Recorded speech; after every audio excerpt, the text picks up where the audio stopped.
first I'd ask you a question. We all agree this is money, right? That it has some type of value. I mean, you might not feel comfortable receiving some money that you've never used before, but you could take any one of these to any bank, anywhere, and you'll get whatever money they give you in that particular country. I want you to see that they both have two sides. There's a third option that most people don't think about. And I want you also to realize that although they all have different names, they look different, they sound different, they're all money at the basic level, right? So we could also say that a rose by any other name is still a rose. In Chinese, they say Zheng Wei. By the way, that's literary Chinese.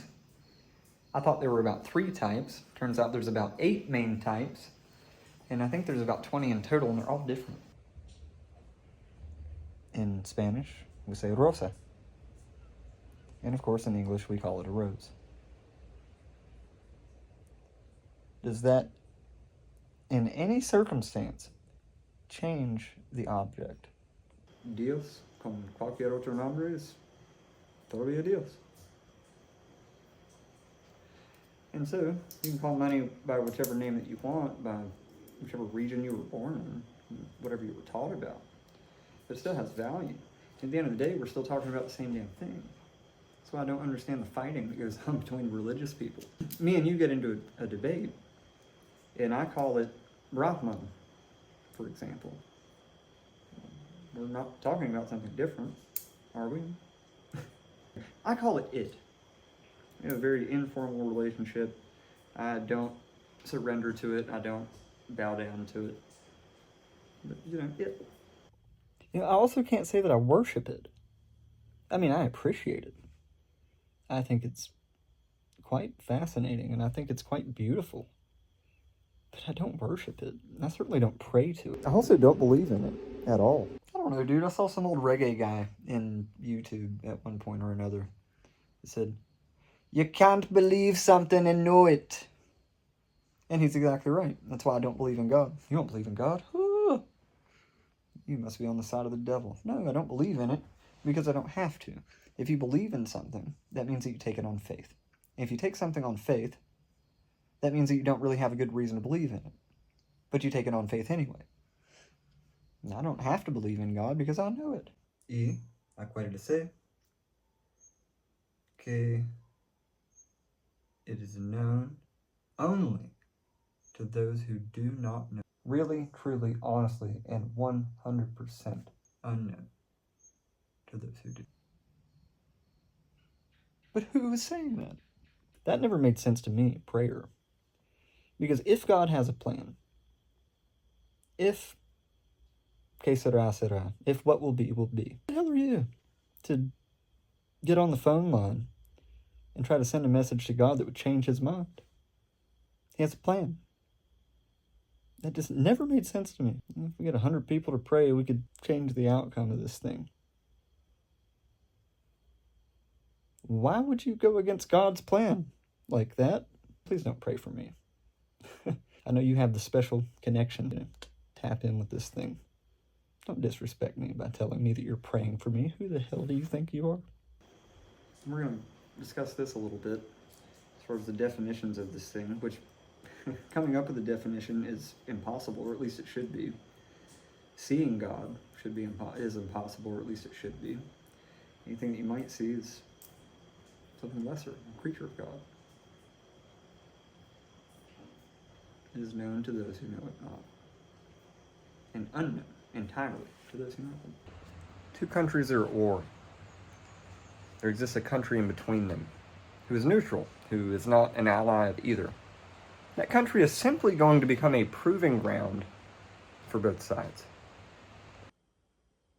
You have to root for a particular team. But maybe there really does exist a third option, like a coin. Nena, this is 100 colones. Y usted puede ver que eso tiene dos lados, aparentemente. Pero existe otro. Luz, oscuro, y algo directamente en la mitad. And if the culture around you, everybody roots for the color blue, but you prefer the color orange and you're quite loud about it, everybody will look at you quite weird. Look at that guy. He's a horse of a different color. They may begin to see you as a threat. You aren't willing to just go along with it. Oh, come on, friend. Don't you want to be one of us? Don't you want to be part of the group? Don't you want to be accepted? Of course, they are going to be upset with you when you don't want to be a part of their little club. Who wouldn't? They're the coolest group ever, right? And how dare you not want to be one of them?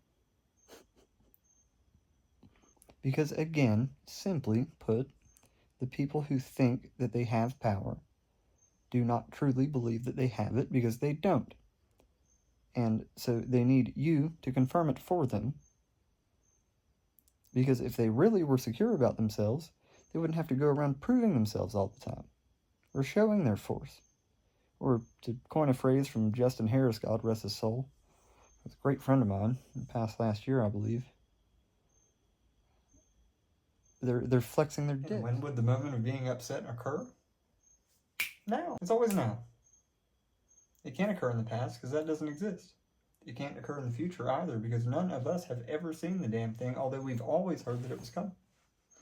He would have to be upset now.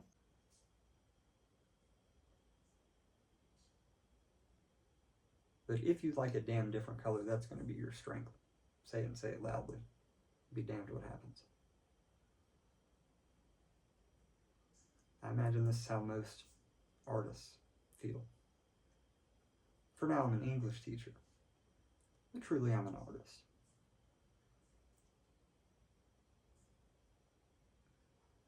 Art is something that I have a bright idea in my head that I would love to teach it, but it can't be done in the same way as other subjects. If somebody comes along and they want to become my student to learn art, and they ask me the very simple and ordinary question of, how do you do that? Brother, I have no idea in hell. No idea.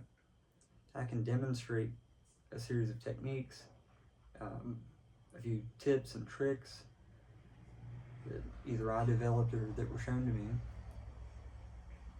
but I can't tell you for anything how it's done. How do you write a book? You learn letters, then you learn words, then you learn sentences, then you write paragraphs, you put it on paper, you bind the book, you have a book. How do you make a piece of art? How do you make a painting? You buy some canvas and some paint brushes if you don't want to paint with your tongue or your fingers. Now, how do you write a good book? How do you make a good painting? How do you write an interesting book? How do you make an interesting painting? Sure as hell beats me. Ask 100 artists. You'll have 100 different answers. So perhaps you'll remember, and I hope you agree, that a rose, by any name whatsoever, is still a rose. The difference in the name does not change the object. So, deep down, really, you're